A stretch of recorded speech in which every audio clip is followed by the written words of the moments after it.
No, I'm not a writer.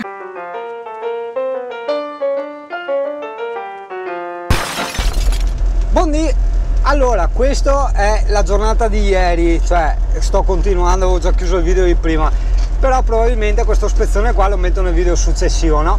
Perché volevo spiegare una cosa, una reazione psicologica che ho constatato negli automobilisti. Cosa succede? Ogni tanto ti vedi su le macchine che ti arrivano sparato e tu sei costretto praticamente a cadere giù per il fosso per non farti pinciare nel muso dagli altri, no? Pinciare nel muso vuol dire farti sbattere addosso. Saluti! e allora cosa succede? Io mi fermo, cioè la cosa che ho notato, no, mi fermo, vado tipo ai 10 all'ora, quasi mi fermo, e loro inconsciamente si sentono in obbligo di spostarsi ancora di più di quanto si sarebbero spostati normalmente, perché il loro cervello bene o male dice: cazzo, non posso andare addosso a una cosa, a una persona che è ferma. Primo, perché è impossibile, cioè che io prendo una cosa da fermo, ma è casomai possibile che la prendo in movimento. Secondo, faccio la doppia figura da mona col tipo, perché non solo gli vado addosso, ma gli vado addosso mentre lui era praticamente fermo e anche tutto in parte, no? Hai capito? Guarda che mi parcheggiano sempre sul mio posto, cazzo. Buon, chiudo perché devo bestemmiare. Alla prossima.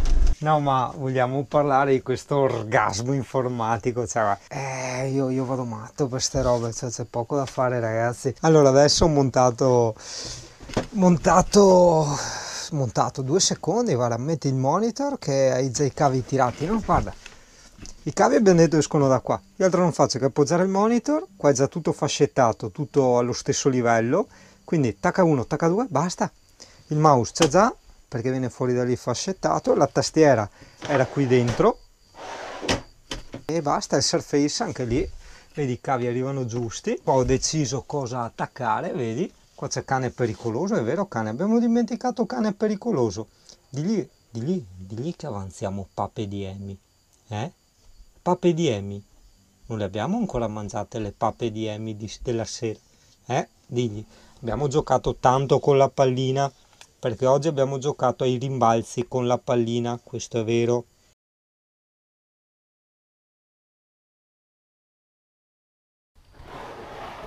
E la vita è bella. Ciao Lemmy, bella Lemmy. Molto bella Lemmy. Molto bella. Beh, io quello di GoPro glielo lascerei attaccato, in effetti. Devo andare sotto per fare questa operazione, sì, devo andare sotto.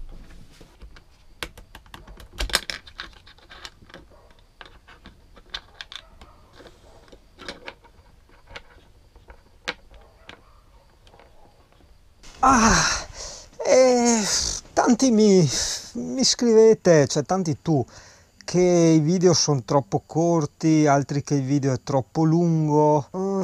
Oddio, devo ancora capire un attimo, perché effettivamente parliamo di video troppo corti, cioè io dico sempre agli amici, i miei video non li guarderei, perché non tanto per il tempo, ma per i giga giornalieri, per i mega giornalieri. Io non ho il wifi, non posso permettermi di guardare video da un quarto d'ora. Un video da un quarto d'ora in HD mi ciuccia molti mega, no? E d'altra parte ci sono serate in cui ho piacere guardare dei video lunghi a mo' di telefilm. Io non guardo la televisione, io non ho la TV, non l'ho mai avuta neanche di là.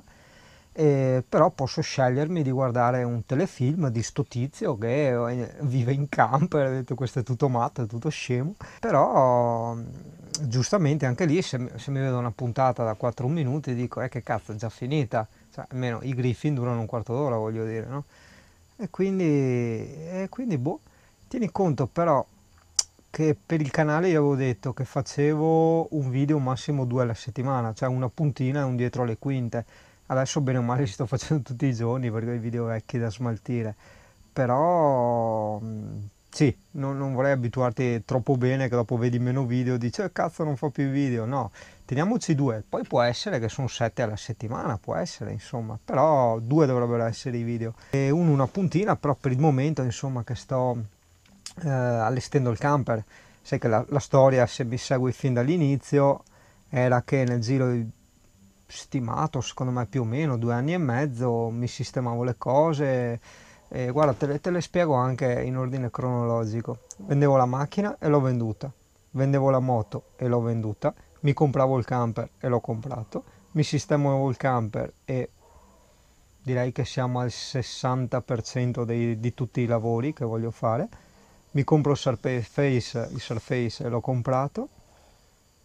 Ho già i miei lavoretti che mi richiedono di far siti internet, anche domani devo andare a sentire uno. Dovevo trovare il lavoro per finire di preparare il camper, l'ho trovato. Dovevo dare in adozione la pecora povera che abitava in un giardino, non aveva più neanche erba da mangiare, e gli ho trovato un posto da favola in montagna, e da una famiglia di vegetariani, quindi ovviamente morirà di vecchiaia. E mi resta il maialino da dare in adozione e la casa da dare in affitto, perché io sì, per carità, posso andare in giro, mantenermi e tutto quello che vuoi. Tieni conto che ho la responsabilità di un cane, però, nel senso che io mi arrangio e mi so arrangiare non dico qualsiasi situazione, però insomma mi so veramente arrangiare. Ma il cane ha il suo bel costo fisso, quindi tutti i giorni le sue scatolette, il suo mangiare, i Cardotech per la filaria, e il frontline, il veterinario e tutto quanto, quindi insomma sono dei costi che spendo molto volentieri, però devo avere un'entrata sicura, no? Quindi col discorso dell'affitto io andrei via con l'ombrella, no? Come cantava il nostro vecchio amico, e la vita è bella, basta avere l'ombrella, appunto.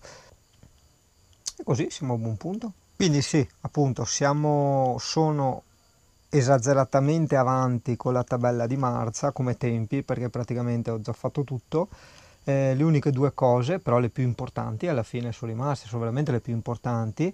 Il maialino, trovargli una casa non sicura di più e una casa felice, perché insomma qua, adesso vabbè, pochi di voi giustamente conosceranno il maiale, ma il maiale so che è difficile da credere, è molto meglio il maiale di un cane, e questa è stata abituata anche molto meglio di un cane, quindi insomma ha sempre avuto le sue attenzioni, ha sempre fatto i suoi giochi, è andata in giro, è stata seguita molto insomma questa maialina, e quindi insomma vorrei che continuasse a avere questa buona vita.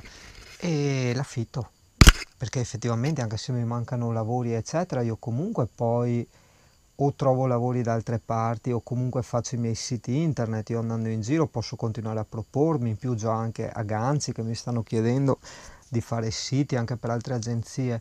Io ho già tutto l'occorrente per lavorare dal camper, cioè io già così posso lavorare, anche se non ho ancora le batterie e tutto, ma riesco tranquillamente, insomma, alla fine un Surface non ho una centrale nucleare. E niente, sì, non vorrei rovinarti la storia, perché qualcuno mi ha anche detto, un po' mi è dispiaciuto, no? Della serie tipo parli, ma sei davanti al cancello di casa, gran calma. Allora, primo ti ho stimato 2 anni e mezzo, e secondo appunto veramente credo già di aver bruciato le tappe, no? È un po' come guardare un film e tu già all'inizio film mi chiedi, alla fine allora vissero felici e contenti o no? Cioè aspetta, goditi il film, cioè tutta la trama, anche qua è parte dell'avventura, no? È parte del film, l'acquisto del camper, la preparazione del camper, l'aver trovato il lavoro, tutti i colloqui che ho fatto, cioè tutte queste cosine che giorno dopo giorno nascono. Questo è il film, questa è l'avventura, questo è il bello, è l'inizio, ma è parte dell'avventura.